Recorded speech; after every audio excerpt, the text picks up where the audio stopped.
La aventura tiene un nuevo nombre, Nissan Rogue Rock Creek. Con la Rogue Rock Creek estarás listo para conquistar el camino que venga. Si es una ruta rocosa, tienes llantas todoterreno. Ante una gran bajada, control para descenso inclinado y su parrilla tubular para techo, lista para lo que necesites. Cuando la vida te ofrece aventura, tú tienes la Nissan Rogue Rock Creek. La capacidad de carga está limitada por el peso y la distribución. Siempre asegure la carga. Cargar el vehículo con mucho peso, especialmente en el techo, afectará el manejo y la estabilidad del vehículo. En The Home Depot sabemos lo importante que es el Día de las Madres. Así que cuéntanos, ¿en qué estás trabajando este año para consentir a mamá? Pasen el día juntos creando un nuevo rincón especial con la ayuda de The Home Depot. Tenemos una gran variedad de sets de patio y muebles para exterior que serían un regalo ideal para mamá. Solo agrega unas cuantas canastas colgantes para darle un toque de color y conviértelo en su nuevo espacio favorito. Encuentra muebles para exterior, flores y más regalos para el Día de las Madres en The Home Depot. La empresa. Si los ánimos estaban caldeados en Colombia, ¿qué decir en Estados Unidos, donde las agencias federales habían llegado al límite de su tolerancia? Por las cortes pasaban extraditados que exigían su derecho a llenar aplicaciones para ingresar al cartel de los sapos. Sin embargo, eran muchos los informantes que enviaban aplicaciones para entrar a esta estrategia, diseñada por las agencias americanas contra los poderosos carteles de la droga, pero al final eran muy pocos los escogidos. Paralelamente a los conflictos internos que se vivían en el fragmentado cartel del norte del Valle, en Estados Unidos la DEA, el FBI y el ICE libraban una ardua lucha para etiquetar y judicializar a todos sus integrantes como miembros de una gran organización criminal. Este conflicto de intereses fue magistralmente ganado por la DEA en cabeza del oficial Lou Macchione, el más enconado enemigo de los narcotraficantes del norte, quien el 3 de marzo de 2003 se presentó ante el gran jurado de la Corte del Distrito de Columbia con el fin de formalizar la acusación contra el temido cartel. Los principales apartes de la extensa acusación fueron los siguientes: Orlando Henao Montoya y Danilo González Gil. Los acusados y otros conocidos y desconocidos fueron miembros del Cartel del Norte del Valle, el NUS, una organización criminal cuyos miembros se encargaron de tráfico ilegal de cocaína, lavado de dinero procedente de la venta de la droga, soborno de oficiales de la ley y políticos colombianos, secuestro, tortura y asesinato de informantes, traficantes de droga rivales y otros. Notables enemigos del NUS. El NUS operaba principalmente en la región conocida como el Norte del Valle en Colombia, en la ciudad de Cali y Buenaventura, en la costa del Pacífico colombiano, también en México y los Estados Unidos. El NUS exportó multitoneladas de cocaína saliendo de la costa pacífica colombiana. El NUS trabajó con varios especialistas en exportación para transportar la cocaína desde Perú, Bolivia, Colombia y otras localidades dentro de Sudamérica hacia la región del norte del Valle. El NUS transportaba la cocaína en camiones y avionetas a través de la región de la costa pacífica hasta la ciudad portuaria de Buenaventura. El NUS trabajó con varios grupos de narcotraficantes mexicanos y despachaba los embarques de cocaína a México, vía lanchas rápidas, barcos pesqueros y mercantes. Entre 1990 y el presente, el NUS exportó más de 500 toneladas de cocaína por un valor de más de $10 billones desde Colombia a México y finalmente a Estados Unidos y se convirtió en la más poderosa organización de traficantes de cocaína en Colombia. El NUS usó violencia y brutalidad para llevar a cabo sus metas. El NUS rutinariamente asesinaba a sus rivales, a individuos que no pagaban por la droga, a miembros del NUS y asociados de cuya lealtad se sospechara. El NUS usó los servicios de las Autodefensas Unidas de Colombia, AUC, una organización paramilitar terrorista envuelta en una guerra con las Fuerzas Armadas Revolucionarias de Colombia, FARC, el principal grupo guerrillero de Colombia, para proteger sus rutas de droga, sus laboratorios, sus miembros y asociados. El NUS, incluyendo su líder, miembros y asociados, constituyeron una empresa como está definida por el título 18 del Código de los Estados Unidos, sección 1961-4, de aquí en adelante la empresa es un grupo de individuos y asociados. En efecto, la empresa constituye una organización criminal en marcha, cuyos miembros funcionaban como una unidad continua, para un propósito común de lograr los objetivos de la misma y sus actividades afectaban el comercio interestatal y extranjero. En su documento, Macchione incluyó los nombres de los que según su parecer eran los 6 principales miembros de la organización.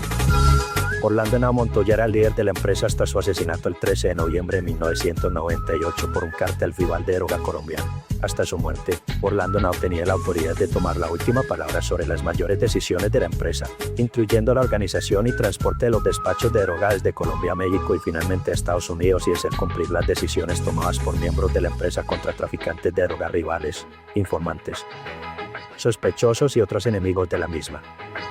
Vilper Aliyu Varela, también conocido como el jabón, el coco o el detergente, encargado de ejecutar las órdenes de todos los miembros de la empresa como Diego Montoya Sánchez, Hernando Gómez, Rasguño, Arcángel Henao, El Mocho, Juan Carlos Ramírez, Chopeta, y Alberto Rentería, Don Beto.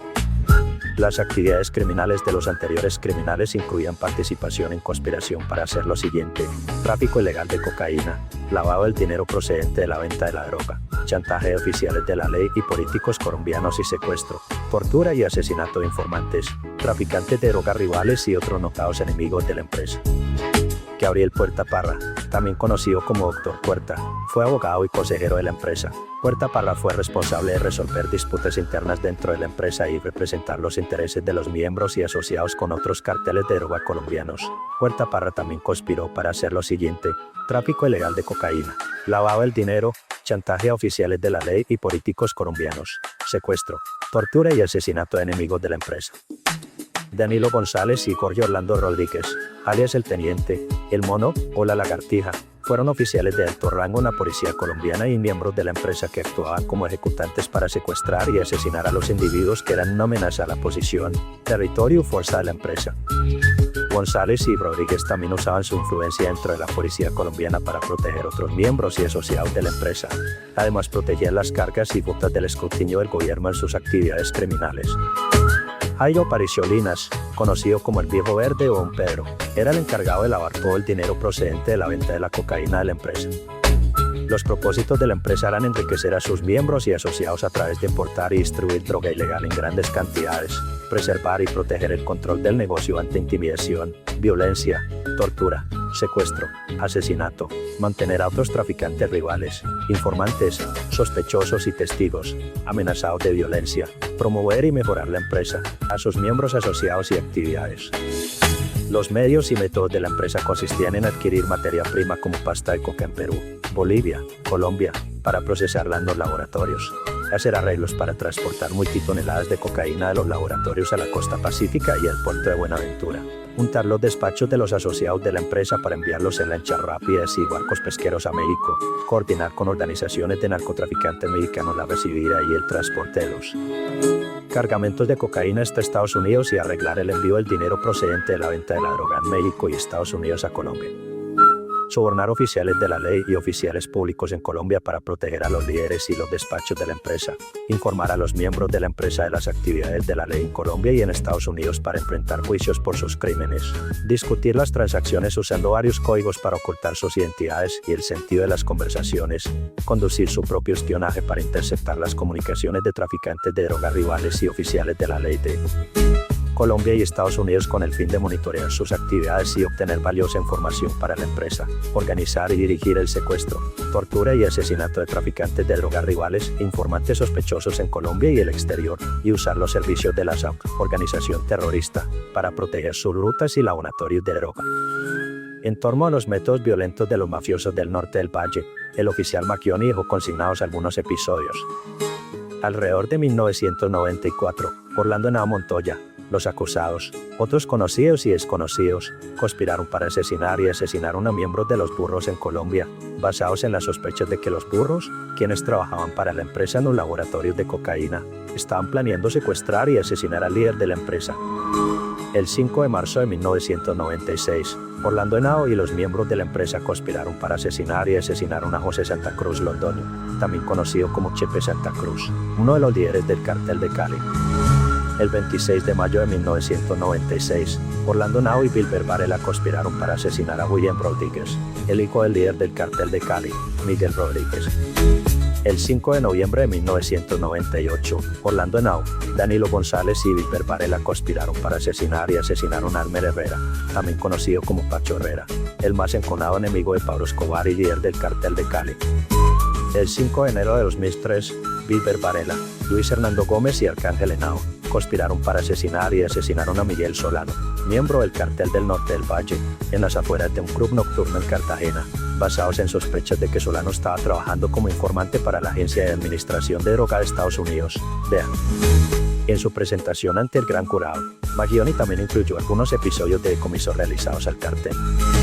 El 24 de abril de 1993, Cómplices de la empresa no mencionados aquí mantenían en su posesión aproximadamente 7.200 kilogramos de cocaína, decomisada en México por las autoridades. El 18 de abril de 1998 y el 29 de mayo de 1998, cómplices de la empresa poseyeron 1.000 kilogramos de cocaína en México también. El 3 de mayo de 2001, la empresa transportaba 13.000 kilogramos de cocaína en el barco Espetamaro, por el Océano Pacífico, que fueron decomisados en violación del título 18 del Código de los Estados Unidos, sección 1962. Así fue como la gente de la Yalomaquioni armó el complejo rompecabezas en que se había convertido la estructura y organización criminal denominada Cartel del Norte del Valle. Identificaba las cabezas y su modo de actuar. Ahora era cuestión de tiempo lograr la acusación basada en la ley RICO, que en algunos de sus apartes explica que cuando una organización criminal es indicada a enviar droga a Estados Unidos, todos los integrantes directos e indirectos deben responder de igual forma por esa acción criminal. Se abría ese tobogán inmenso que haría cabida que todos los narcotraficantes que de una u otra forma estuvieran relacionados con los miembros de la empresa pudieran ser solicitados en extradición bajo cargos de importación con intento de distribución de 5 o más kilos de cocaína. Como si esto fuera poco, no importaba que los narcotraficantes llevaran 5 años retirados del negocio, tiempo del vencimiento del término legal para que la fiscalía les formulara cargos. Bajo la acusación de la ley RICO, ese estatus límite dicen había pasado a 20 años, tiempo suficiente para que en cualquier momento todo narcotraficante terminara recibiendo un martillazo de un juez federal. A la gente de Lomaquioni se le unieron los 2 mejores y más documentados agentes de la DEA. A estos 3 corajudos oficiales se les sumarían los sobrevivientes al arrasamiento y exterminio de la cúpula del Cartel del Norte y los nuevos extraditados a Estados Unidos. La lista de espera para entrevistarse con los agentes de la DEA era inmensa. Suplicaban ser recibidos en el Cartel de los Sapos. El caballito de batalla. Dejemos a la gente Maquioni al frente de la judicialización de los capos del norte y regresemos a Colombia, donde las purgas internas continúan a la orden del día. Diego Montoya veía cada vez más lejana la posibilidad de un diálogo directo con Varela y por eso prefirió permanecer escondido en el Magdalena Medio, distante a los continuos roces entre la gente del norte y sobre todo ahora que tenía claro que estaba solo.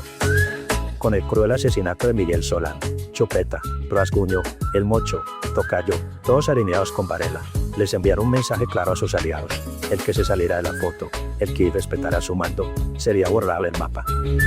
Una cosa era aceptar que los extraditados cooperaran con los americanos, pero otra muy diferente que los acercamientos con las agencias federales se llevaran a cabo en sus propias narices, así todo lo hubieran intentado infructuosamente tiempo atrás. Negociar era un derecho permitido únicamente a la cúpula del cartel, no a los mandos medios y mucho menos a los niveles bajos. Lo único claro para los jefes de la organización era que la pesadilla que vivían solo terminaría si echaban mano del crossover. Lo mejor era guardar silencio y ocultar la secreta intención de buscar un acercamiento a Estados Unidos y posar de leales a toda prueba. Los miembros del Cartel del Norte querían brincar, pero ¿quién se atrevería a proponérselo a quién? Nadie tenía las agallas para aceptar que por su propia cuenta buscaba esa opción. En lo que sí se pusieron de acuerdo fue en aceptar que los presos en cárceles estadounidenses hablaran y los delataran. Hasta cierto punto esto era tolerable, pero el que intentara alguna variedad del crossover sería atacado por la furia de los restantes. Para Diego Montoya lo más importante era seguir traficando en grandes cantidades con el apoyo incondicional de las autodefensas del Magdalena Medio. Y más ahora que Vicente Castaño, Don Berna y Macaco buscaban la posibilidad de integrarlo a la mesa de negociación con el gobierno del presidente Álvaro Uribe como comandante de alguno de sus frentes paramilitares. Furioso, Carlos Castaño vio con impotencia que sus compañeros lo pusieron como caballito de batalla ante el gobierno mientras continuaron filtrando narcotraficantes en la organización. A mediados de 2003, fuentes de inteligencia de la policía confirmaron que en el Hotel Intercontinental de Cali se llevaría a cabo una reunión ultra secreta a la que asistirían Rasguño, su abogado y un exfiscal estadounidense con el fin de establecer hasta qué punto era cierta su intención de cooperar con las agencias federales. La policía montó una operación encaminada a capturar a Rasguño, que ya tenía orden de extradición del Distrito Este de Nueva York. Pocas horas después los uniformados llegaron al lugar, con tan mala suerte que cuando entraron a la habitación 314 del Hotel Intercontinental encontraron a Chupeta. Tras confirmar su identidad y al cabo de 3 horas de un rápido interrogatorio, fue dejado en libertad porque en ese momento no existía contraorden de captura en Colombia ni en Estados Unidos. Con este episodio quedó claro que los capos del norte buscaron afanosamente que sus aplicaciones para ingresar al Cartel de los Sapos fueran aprobadas antes de que alguno de sus aliados los descubriera. Todos temían que, aunque en Colombia algunos ya habían estado presos, en Estados Unidos tuvieran investigaciones abiertas y fueran a parar a una prisión. Por esa razón lo mejor era negociar ciertos beneficios con los americanos. Los continuos roces entre la banda de justicieros al servicio de los Dios, que dirigían el aparato criminal, y el ente regulador de justicia en Cali, y la banda de Fofe, lugarteniente de Varela, hacían invivible la ciudad de Cali. El doctor Gabriel Puerta percibió lo que se avecinaba, tomó cartas en el asunto y tras un largo proceso de convencimiento logró poner de acuerdo a las partes para tratar de sanar viejas heridas. Las diferencias estaban marcadas y los bandos establecidos. Montoya argumentó que el único culpable era Varela porque había permitido que sus sicarios se apoderaran de las riquezas de los narcos caídos en desgracia. No solo los narcos habían pagado con sus vidas sus errores, sino que ahora se les expropiaba lo que habían conseguido para sus herederos y terminaba todo en manos de sus asesinos. En el otro lado, Varela hizo responsable a Montoya de permitir que algunos delatores infiltraran las más altas esferas del poder. Eso era imperdonable y Montoya debería pagarlo con su propia vida. Aún con las diferencias tan marcadas, Puerta cumplió con sus oficios de mediador y convenció a las partes que el sitio indicado para acabar con las diferencias era el Magdalena Medio. En esa inmensa llanura, él mismo sería el garante para que nada malo pasara. Lo único claro antes de la reunión era que Varela lideraba la ofensiva y pegaba primero, mientras Montoya permanecía como espectador. Montoya no confiaba mucho en la palabra de Varela y creyó que al menor descuido podría convertirse en presa fácil de sus sicarios. Por eso pensó que lo mejor era utilizar alguna estrategia para entrar y salir con vida de esa reunión. A los pocos días todos firmaron un compromiso de no agresión y la promesa de intentar de una vez por todas sanar las heridas. Cada uno de los dirigentes del Cartel del Norte asistiría a la reunión con el jefe de su ala militar para impartir órdenes claras a sus subalternos una vez terminada la cita. La reunión se llevó a cabo en la hacienda Aguas Vivas, en el Magdalena Medio, en la segunda semana de agosto de 2003. Por los caminos pedregosos de acceso al lugar fueron llegando los miembros de la cúpula de la organización, donde los esperaban Botalón y Puerta. El primero en llegar fue Chupeta, en compañía de sus socios y el inseparable teniente Rodríguez. Los siguientes fueron los hermanos Londoño, los Dios, luego Rasguño, el Mocho Arcángel y por último Varela, secundado por dos de sus lugartenientes, entre ellos Carlos Calle, combatiente, y a pocos metros 60 miembros de su seguridad. A 5 kilómetros de allí, Montoya esperaba que Botalón le confirmara que las cosas estaban bien y que la situación era controlada por los hombres a su mando. En ese instante, Botalón se comunicó por radio con Montoya, su protegido, para ponerlo al tanto de los acontecimientos. Diego, habla Botalón, aquí te estamos esperando. ¿Cómo está Tol? Bien, toda la gente del norte cumplió la cita y el único que falta es usted.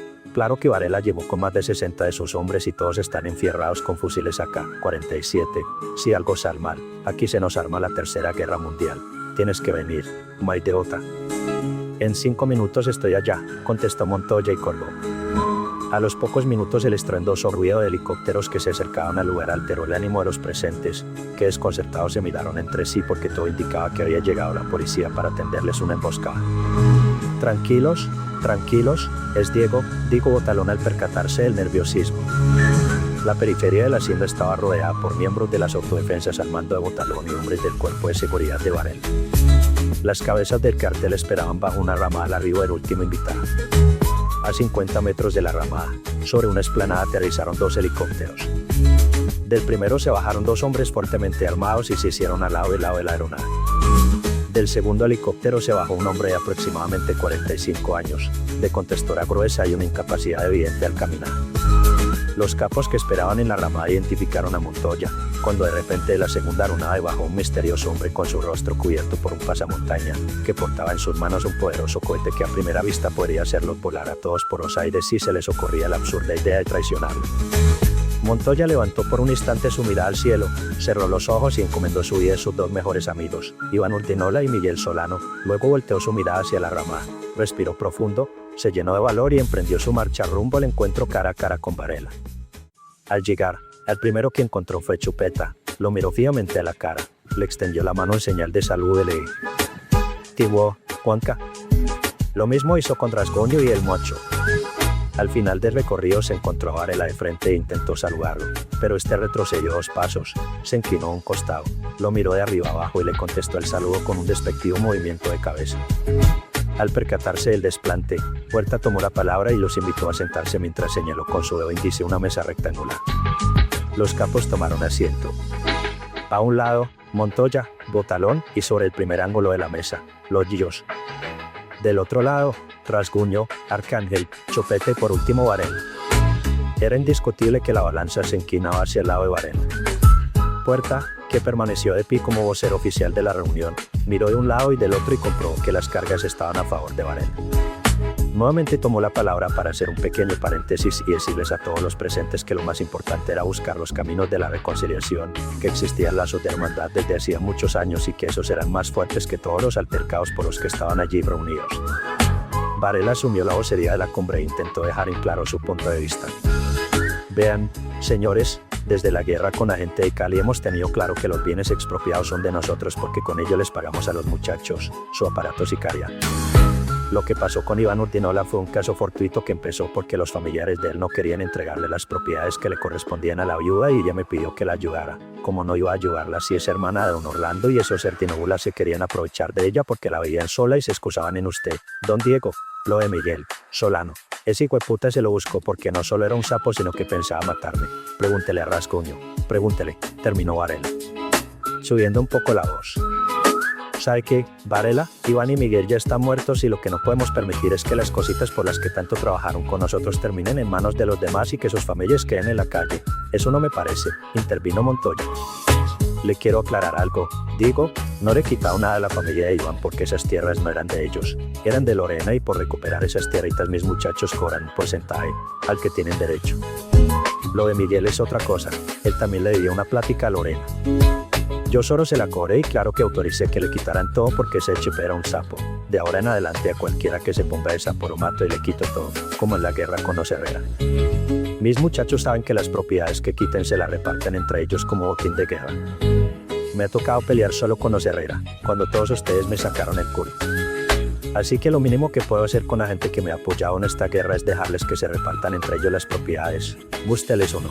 Eso es lo que van a hacer, el que no está conmigo está en contra mía. Eso es todo, replicó Varela, incisivo. Hombre Diego, Varelita tiene razón. Los que les ponen el pecho a todas estas broncas tienen derecho a quedarse con algo, ¿no crees? Dijo Chopeta terciando la discusión.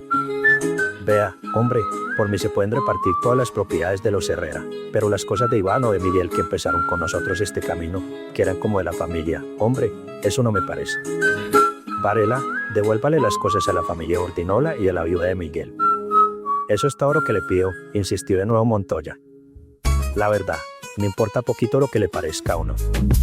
De ahora en adelante las propiedades que les quite a los sapos como Miguel y a cualquiera que esté en contra mía, se las van a repartir mis trabajadores. Gústele o no combatiente ya le repartió las cosas de Miguel a los muchachos, sostuvo Varela al tiempo que en el otro extremo de la mesa Rasguño y el mocho no modulaban palabra alguna. ¿Eso quiere decir que el que mate no se muera usted y se reparten sus propiedades? Preguntó de nuevo a Montoya. Ah, ¿le parece poquito que sean sapos? ¿No será que usted también está a las mismas? Contestó Varela a volterá. Tal parece que a Varela se le olvidó que había sido uno de los primeros, pero como su aplicación no fue aceptada. En adelante no le perdonaría a nadie más que lograra o intentara lo que él no había podido. Los asistentes a la cumbre eran sapos o habían participado en una de las 3 versiones originales del crossover y se hacían los de la vista gorda y olvidaban por conveniencia y fingían demencia o amnesia crónica. Pero que eran sapos, de eso no hay duda. Ante el fuerte choque entre Varela y Montoya, Gabriel Porta tomó la palabra. La idea, muchachos, es solucionar los problemas, tranquilos.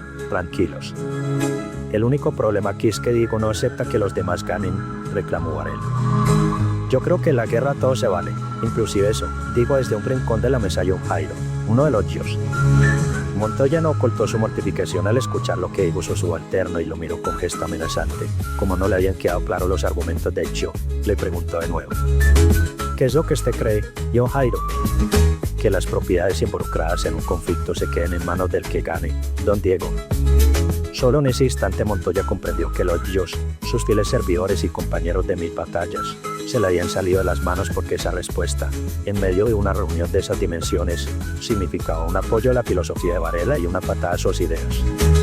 Para rematar, Jaime Londoño, el otro yo, tomó la palabra. El señor Varela tiene razón, nosotros frenteamos las broncas y siempre nos toca la peor parte. No faltaba más, los pájaros tirándole a las escopetas, respondió Montoya, indignado al comprobar que sus fieles servidores se le iban de las manos y reclamaban los botines de guerra. Don Diego, Varela tiene razón en eso y si él lo hace nosotros también, respondieron los Yos al unísono. A mí me parece que eso es usurpar el patrimonio de los familiares. ¿Les parece poco la estela de muerte en esta guerra absurda? Diego Montoya una vez más, airado. Vea, digo, lo que le duele a usted es que le hayamos matado a Miguel por sapo. De ese mancas que ese hijo de puta estaba trabajando con la EA, intervino Varela. Miguel era mi amigo, Varela, no se olvide, era como mi hermano, respondió Montoya. A mí me importa un culo si era su hermano, para mí era un sapo y los sapos se mueren y con él sus 3 generaciones, gústele o no y lo que tengan se lo quito. ¿Me entendió? Varela, la familia de Miguel nada tiene que ver con esto, devuélvale las cosas, reiteró Montoya. No les voy a devolver ni mierda, eso es mío y de mis muchachos. Viejo marica, si le duele mucho, pues quítemelo, respondió Varela y el ambiente de la reunión empezó a caldearse. Estoy mamado de que usted, Varela, viva robando y atropellando a todo el mundo.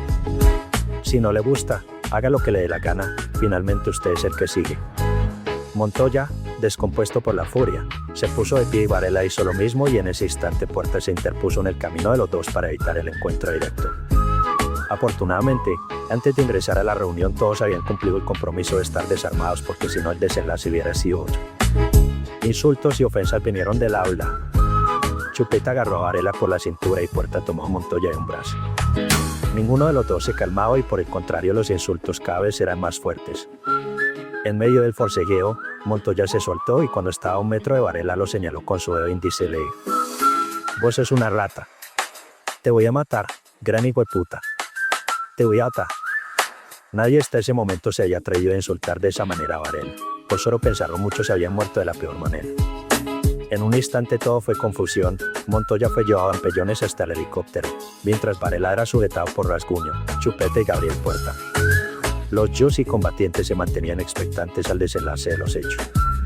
Montoya, ayudado por sus hombres, abordó el helicóptero y desapareció del lugar. Lo mismo hizo Varela con sus hombres. Mientras la aeronave sobrevolaba las montañas, Montoya reflexionó sobre la nueva realidad de su relación con los demás capos del valle. Primero, que Rasguño, su amigo, no solo sabía de antemano que Varela ejecutaría a Miguel Solano sino que no lo enteró a tiempo. Segundo, que de los antiguos aliados y primeros fundadores del Cartel del Norte, ya no contaba con el apoyo de ninguno de ellos. Tercero, que los Yos apoyaban a Varela. Y cuarto, que por más dinero que tuviera estaba solo en su tierra con Varela. Después de este accidentado encuentro, Montoya y Varela nunca más se verían las caras. Con todo, a Montoya aún le quedaba un fiel servidor, el misterioso hombre del pasamontaña, el mismo que, escondido en una ramada, todo el tiempo apuntó con un poderoso misil para asegurarse de que nadie saliera vivo si algo le pasaba a su jefe, digo Montoya. El nombre de este personaje es Omar García, Capachivo, quien de ahí en adelante jugaría un papel clave en la historia de la narcoactividad en el norte del valle. Si te está gustando este contenido, no olvides suscribirte, compartirlo y dejarnos tus comentarios. Tu apoyo nos ayuda a seguir creando más historias que valen la pena contar.